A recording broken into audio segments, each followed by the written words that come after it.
semuanya, kenalin gue Riza. Gue Rizata. Nah, hari ini kita kedatangan narasumber spesial nih dari Mapres Vokasi UI tahun 2026.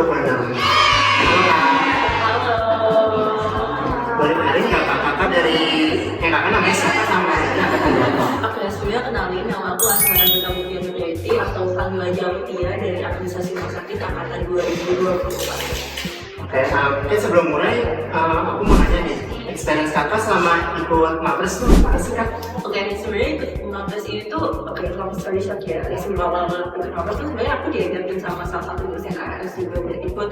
Dan awalnya tuh aku kayak gak expect bakal bisa kemudian ikut, dan ternyata di dalam perseleksian dan pemilihannya itu emang butuh materi yang lebih banyak dan ada hal-hal yang sulit buat aku lalui juga, tapi dengan dukungan dosen pembimbing, terus teman-teman dan kawan-kawan itu akhirnya aku bisa ngelakuin itu semua. Dan terima kasih teman-teman. Nah, untuk selanjutnya kakak punya nggak sih sosok yang menginspirasi kakak untuk menjadi Mapres di Vokasi? Oke, jadi tadi kan aku sebelumnya udah bilang kalau misalnya ada dosen yang ngajak aku juga, itu beliau namanya Kapolri dari ARS pada tahun ini teman-teman.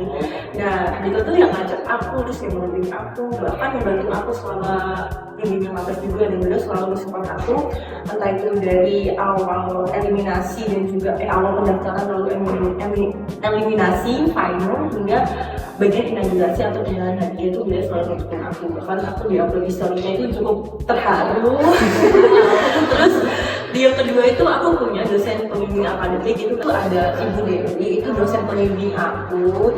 Beliau ini sangat merepresentasikan seorang wanita yang cerdas, dan itu menurut aku bisa menjadi role model juga selama di ARS.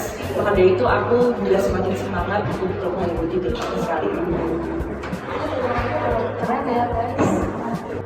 Oh iya kak, aku tuh mau nanya nih, syarat apa yang harus disiapkan sama kakak dan tips and trick apa yang Oke, kalau ini syarat apa itu pertama bicara tentang tes. Kalau dari tahunnya 2023 dan tahun sebelumnya itu pertama adalah terkait dengan capaian bulan itu pasti lebih ke bagian capaian prestasi dari akademik maupun akademik. Jadi kalau misalnya kalian pengen ikut tes atau apapun itu, setiap bisa berbicara kejuaraannya itu entah itu dari bidang akademik ataupun akademik, dan juga seperti komunikasi dan juga organisasi atau berwirausaha itu bisa dijadikan capaian bulan. Lalu syarat selanjutnya itu kalian, karena kita vokasi ya gitu kan, jadi kalian harus punya sebuah produk inovatif. Ini beda dari S1, kalau misalnya sarjana kan gagasan kreatif, sedangkan itu buat produk inovatif yang bisa menyelesaikan masalah yang kalian angkat. Dan kalau misalnya tips and triknya apa? Pertama, kalian harus banget nyiapin banyak sertifikat, karena itu salah satu penilaian penting dalam Mapres, karena nilai paling besar itu ada di capaian unggulan. Lalu yang kedua adalah cari masalah yang terdekat, cari di lingkungan kalian kira-kira ada masalah apa yang bisa dibentuk dari produk inovatif kalian itu. sertifikat itu bisa dari luar gitu? Iya bisa, kemarin aku malah sertifikat tuh dari kebanyakan dari luar ini. Jadi kayak misalnya bisnis plan, aku kan bidangnya di bisnis, jadi aku ikut bisnis plan, bisnis model Canva, terus bisnis sketch, dan itu aku ada publikasi itu di bagian HKI atau hak kekayaan intelektual, dan juga organisasi sekitar organisasi itu aku menulis sendiri.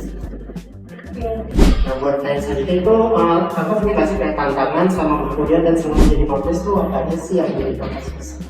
Oke, kalau misalnya dikatakan tantangannya itu ada banyak banget, dari segi diri sendiri, dari segi eksternal itu ada banyak banget. Salah satunya adalah dari pressure orang-orang sekitar.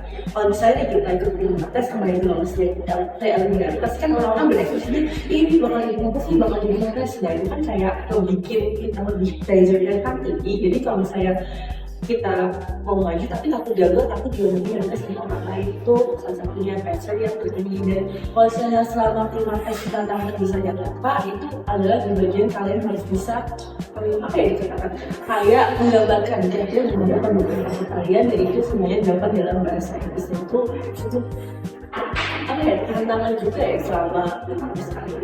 Cuman dengan kata bismillah bisa kita bisa melaluinya.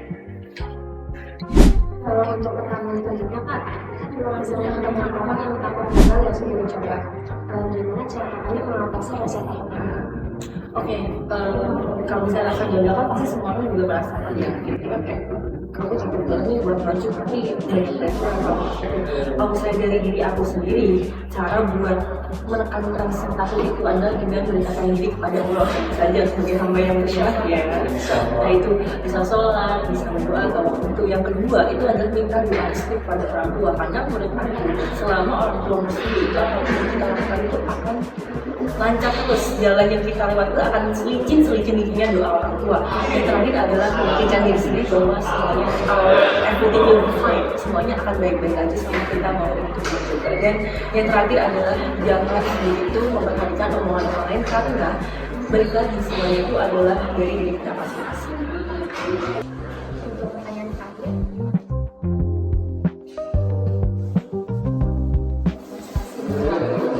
Oke, gimana sih cara buat tetap ngamanin IPK selama berkuliah, selama kita masih di organisasi lain? Pertama, itu adalah adanya time management dari diri kita masing-masing. Itu tuh udah nentuin prioritasnya tuh apa aja sih. Oke, kalau misalnya prioritas pertama itu kuliah, udah kita masuk kuliah di atas apapun itu.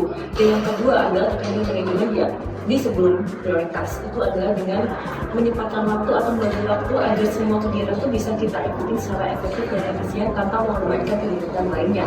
Dan yang terakhir tentunya adalah dengan tujuan utama kita kan adalah kuliah ya. Jadi dengan mengefektifkan diri, entah itu mau belajar atau kerja kelompok atau selama perkuliahan atau kelas itu kalian aktiflah buat memperhatikan dosen atau karena setidaknya ada materi yang masuk di otak kita walaupun kita masih sibuk-sibuknya di organisasi lain.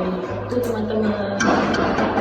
Keren banget ya sih teman-teman yang Katia alami. Ya semoga teman-teman tekanan Katia bisa menginspirasi teman-teman semua untuk menjadi mapres selanjutnya di Vokasi Ukti. Nah mungkin dari kita berbisik sekian. sekian dulu ya teman-teman. Bye bye.